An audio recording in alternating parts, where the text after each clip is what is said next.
Shalom, Bapak Ibu dan saudara-saudara sekalian yang dikasihi Tuhan, yang mengasihi Tuhan.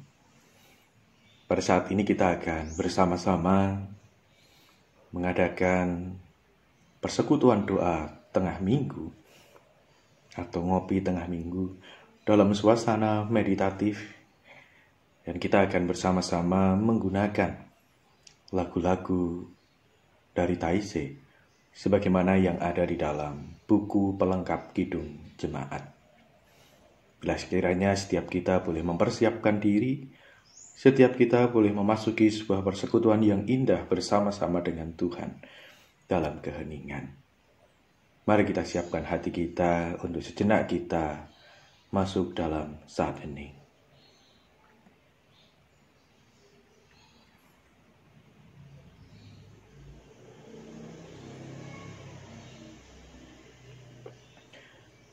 Kami bersyukur kepadamu ya Bapa, Bapa yang penuh dengan cinta kasih, Bapa yang senantiasa begitu dekat dengan kami, merangkul setiap kerapuhan kami, menopang setiap kelemahan-kelemahan kami.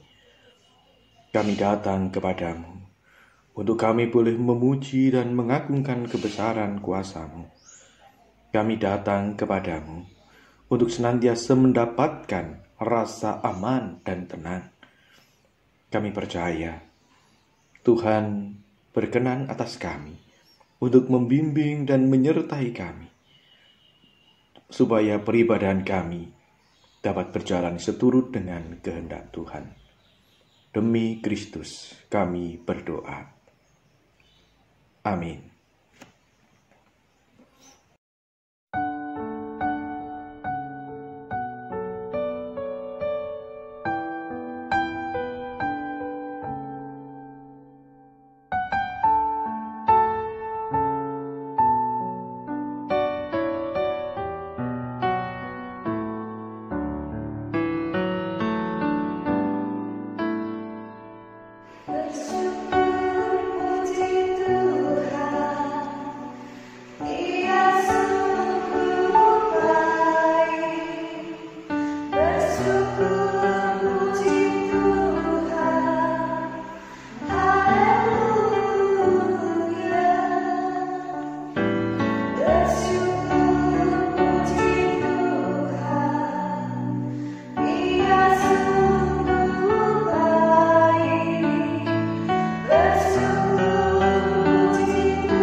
Mazmur 16 ayat 7 sampai dengan 11.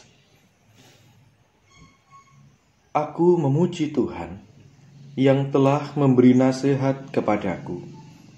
Ya, pada waktu malam hati nuraniku mengajari aku. Aku senantiasa memandang kepada Tuhan. Karena Ia berdiri di sebelah kananku, aku tidak goyah. Sebab itu hatiku bersukacita dan jiwaku bersorak-sorak, bahkan tubuhku akan diam dengan tentram. Sebab Engkau tidak menyerahkan aku ke dunia orang mati, dan tidak membiarkan orang kudus-Mu melihat kebinasaan. Engkau memberitahukan kepadaku jalan kehidupan. Di hadapan-Mu ada sukacita berlimpah-limpah. Di tangan kanan-Mu ada nikmat senantiasa.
Tibalah saatnya untuk kita merenungkan sabda Tuhan.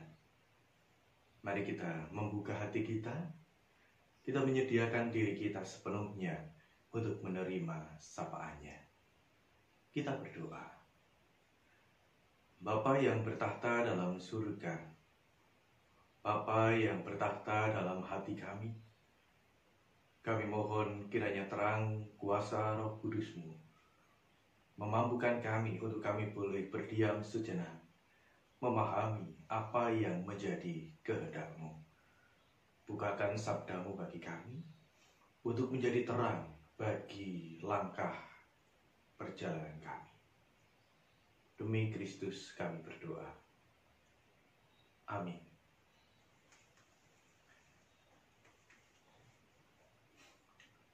Jemaat sekalian, bacaan kita dari Injil Lukas pasalnya yang ke-6, ayat 17 sampai dengan ayatnya yang ke-19, yang demikian bunyinya.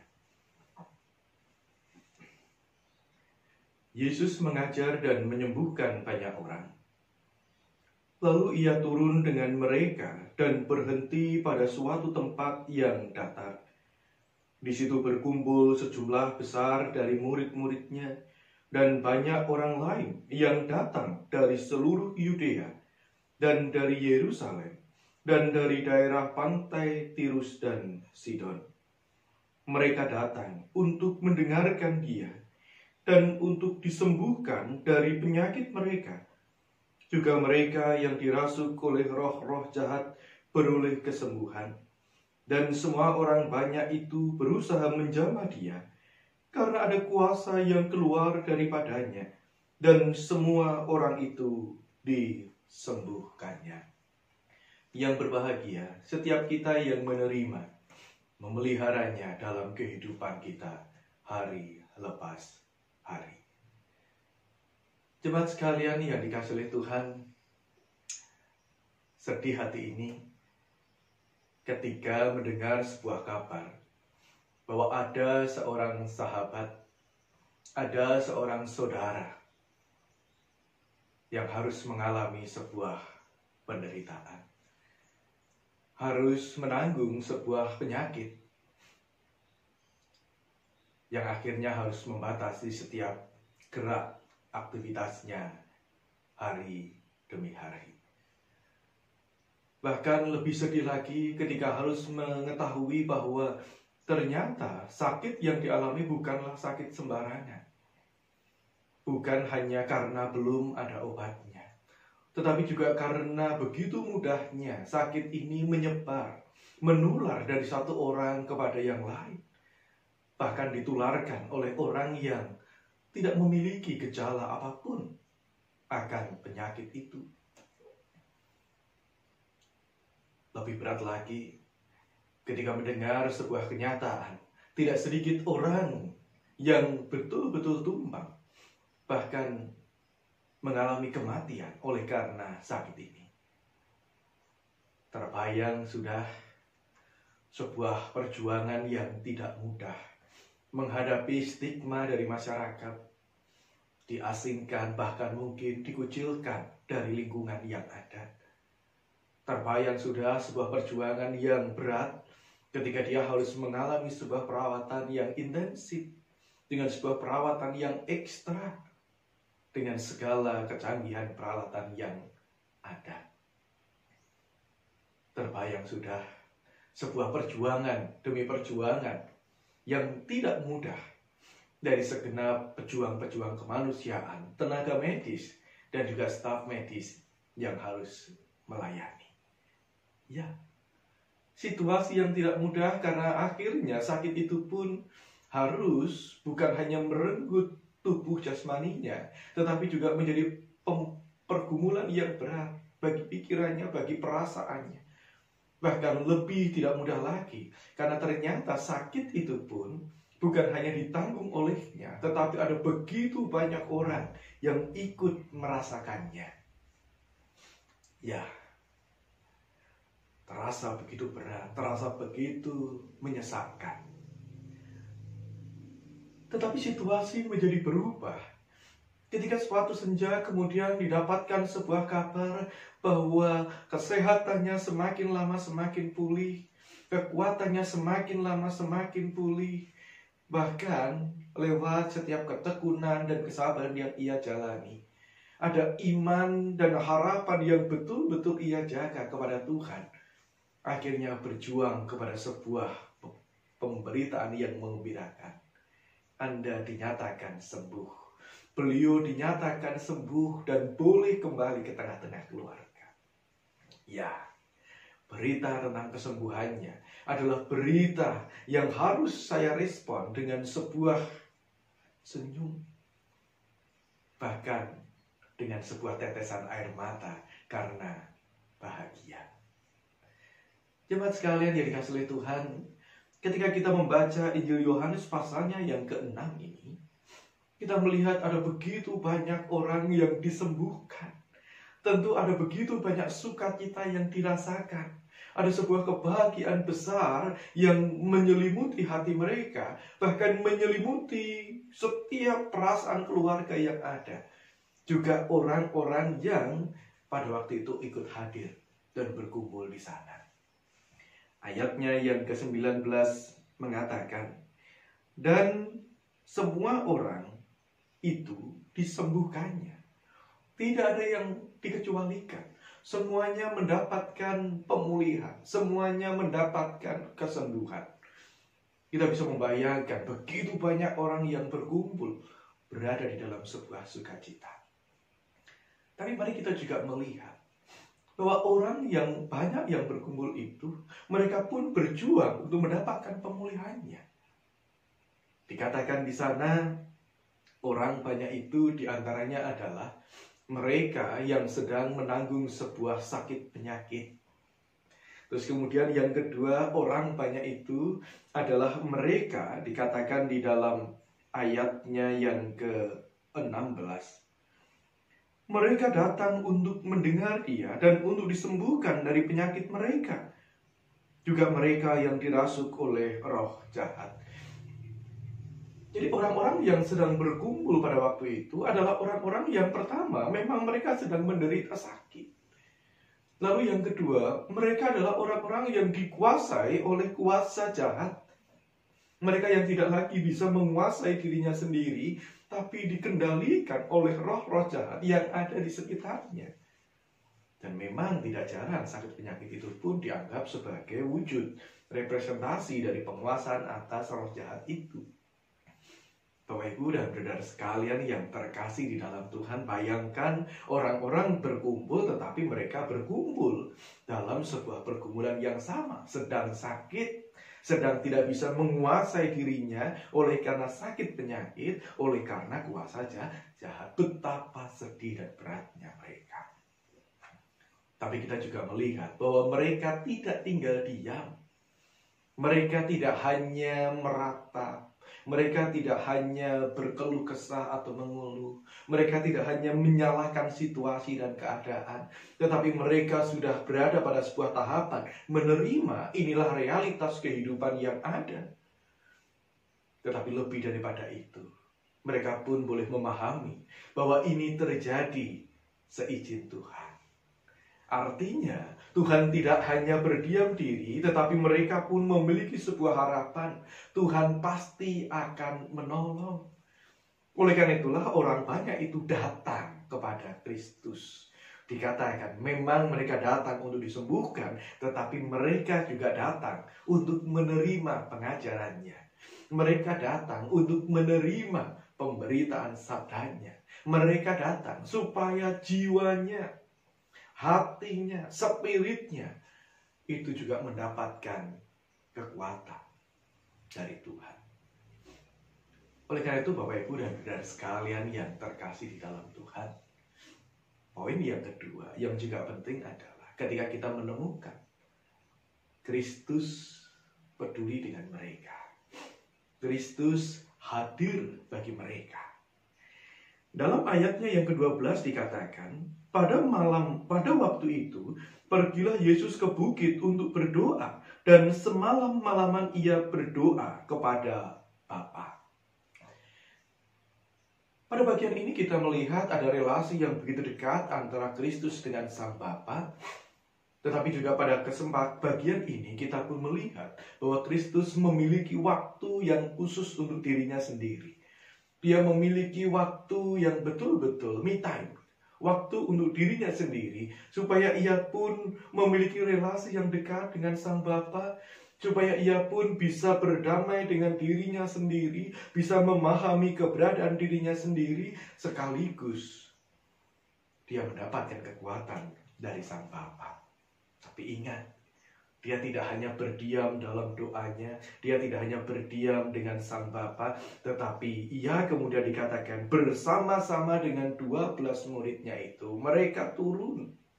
Mereka menyapa banyak orang yang sedang berduka. Mereka menyapa banyak orang yang sedang prihatin. Hatinya tergerak oleh sebelah belas kasihan untuk menyelamatkan mereka. Bapak Ibu dan saudara sekalian yang terkasih dalam Tuhan, betul ada situasi yang berat yang sedang dialami.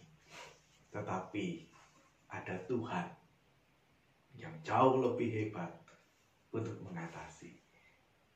Mari kita bersama-sama terbuka dengan diri kita. Barangkali ada sebuah situasi yang berat yang sedang kita alami. Entah karena sakit penyakit, entah karena pandemi yang saat ini masih belum betul-betul terselesaikan, entah karena kehidupan perekonomian kita yang saat ini sempat goncang, entah karena relasi persaudaraan kita satu dengan yang lain yang saat ini sedang tercederai. Sejujurnya ada begitu banyak pergumulan yang harus kita tanggung, yang akhirnya membuat kita berada di dalam situasi yang terluka. Tapi mari kita juga mau belajar untuk datang kepada Dia yang peduli, untuk datang kepada Dia yang penuh dengan belas pengasihan itu. Datang untuk mendengarnya, datang untuk menunjukkan keyakinan bahwa kita percaya betul Dia mampu untuk berjalan bersama dengan kita. Dia mampu untuk menopang langkah kaki kita. Dan terlebih Dia mampu untuk mengentaskan kita dari setiap pergumulan yang ada. Tuhan tidak pernah diam. Ia hadir untuk berkarya. Tuhan tidak pernah lalai. Tetapi Ia senantiasa menyapa dengan cinta kasih-Nya. Amin. Mari kita berdoa. Bapa yang bertahta di dalam surga, betapa bahagianya kami ketika kami harus menjadi sebuah bagian dari komunitas orang percaya yang saling menyembuhkan.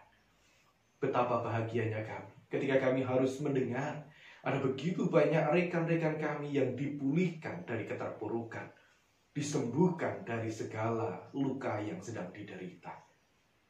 Tapi saat ini kami juga mau belajar untuk melihat siapa kami dengan segala situasi dan pergumulan kami. Kami mau membawa diri kami sepenuhnya ke dalam tangan kuasa Tuhan. Kami mau mendengar sabda-Mu, kami mau mendengar kehendak-Mu, dan kami mau merasakan kuasa pemulihan-Mu. Oleh karena itu ya Tuhan, dalam kesempatan ini kami mau bersehati, berdoa untuk rekan-rekan kami yang sedang sakit dan lemah tubuh. Tuhan jamah mereka dan pulihkan. Anggota keluarga yang sedang mendampingi, Tuhan lawat dan kuatkan. Kami berdoa untuk setiap keluarga yang saat ini juga sedang bergumul, menata kembali kehidupan perekonomiannya. Bahkan ketika mereka harus mengalami sebuah kesulitan hanya untuk makan sehari saja. Tuhan berikan mereka hikmat dan kekuatan. Tuhan berikan jalan keluar bagi setiap pergumulan mereka. Yang rindu mendapatkan pekerjaan, Tuhan sediakan. Yang rindu untuk mendapatkan jaminan pemeliharaan, Tuhan berikan. Terima kasih ya Bapa. Kami berdoa untuk anak-anak kami dalam studi mereka yang saat ini sedang berada dalam situasi yang berbeda. Lawat mereka ya Tuhan. Buat mereka menjadi pribadi-pribadi yang tangguh. Buat mereka menjadi pribadi-pribadi yang kuat. Karena masa depan harus diperjuangkan. Berkati generasi muda kami yang sedang berjuang untuk menata hati dan menata hari-harinya. Lawatlah mereka. Sentuhlah hati mereka. Supaya mereka haus akan Tuhan. Tetapi terlebih daripada itu, supaya mereka tetap berpegang kepada Tuhan di dalam menata masa depannya. Dengan bersehati kami mengingat aparat pemerintahan bersama dengan setiap jajaran-jajaran yang ada dalam sebuah perjuangan untuk terus menghadapi pandemi corona ini. Berikan mereka hikmat sehingga ada keputusan dan kebijakan yang baik. Pelihara keselamatan mereka. Berkati pula masyarakat supaya mereka boleh semakin siap di dalam memasuki new better normal. Supaya mereka bisa berdamai dengan situasi yang ada. Namun dengan segala sikap kewaspadaan, pola hidup sehat, pola hidup yang benar. Terima kasih ya Bapa. Ini doa kami.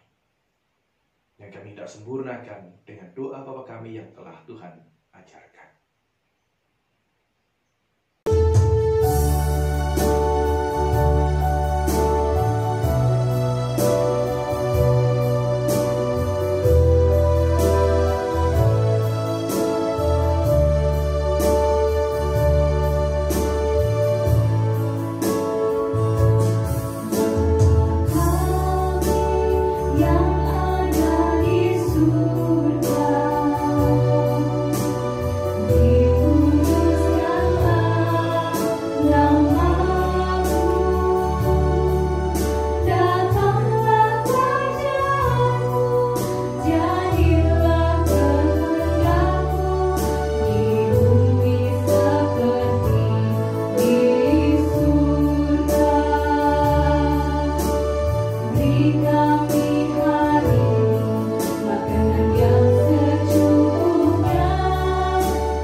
kami